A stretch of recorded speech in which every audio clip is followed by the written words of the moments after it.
Hi everyone, I'm Kara Suboy, joined by Josh Lowenson, CNET's Apple expert, and we're here to talk about some iPhone 5 rumors. Now Josh, June 29th marks the anniversary of the iPhone. 5 years ago the first debuted, and we've come a long way since. Looking back at that first model, it feels sort of prehistoric. It does. Wouldn't you say? I mean, when the first phone came out, no one thought it was going to do well. It was $600, it didn't have apps, you couldn't take the battery out, it didn't have a keyboard. These were all things that people really didn't know what to do with. I mean, it was a completely different kind of smartphone at the time. And now, obviously, the rest is history. They've sold more than 200 million. That's a huge part of Apple's business. And, you know, it's their key product. Absolutely. So we've seen 5 versions of the iPhone so far, the last being the 4S, released in 2011.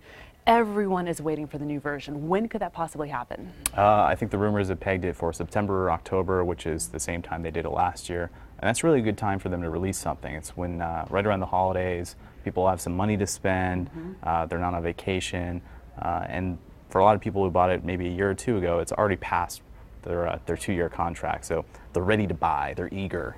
So with the 4S, we saw the new addition of Siri, the talking voice assistant, and we also saw, a better camera, better screen. What kinds of improvements, big or small, are we going to see with this next version? I think it's safe to say we'll see a faster processor, we'll see a better camera. The big rumor is actually that the screen will increase in size. Wow. And this sounds really unexciting for a lot of people. But keep in mind, a lot of competing devices from Google and Microsoft have these larger screens. And people are just getting used to them. And by comparison, Apple's kind of looks small and toyish.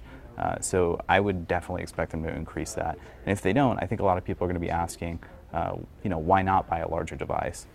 So we may actually see a hardware change, the first hardware change in a couple of models then. Correct, and this was really a rumor that was floating around well before the 4S, and actually for years before that, but Apple's really kept it the same.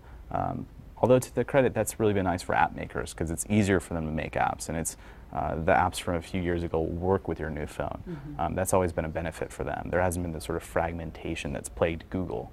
Interesting. And what about some smaller changes or improvements to look out for? Another one is that we'll have a new dock connector. There's been rumors of magnets like they use on their notebooks. Sure. And that's really kind of a big deal because the smaller you can make the port, the more size there is on the inside for other things, like maybe even a larger battery. Well, a lot to look out for and keep our fingers crossed for.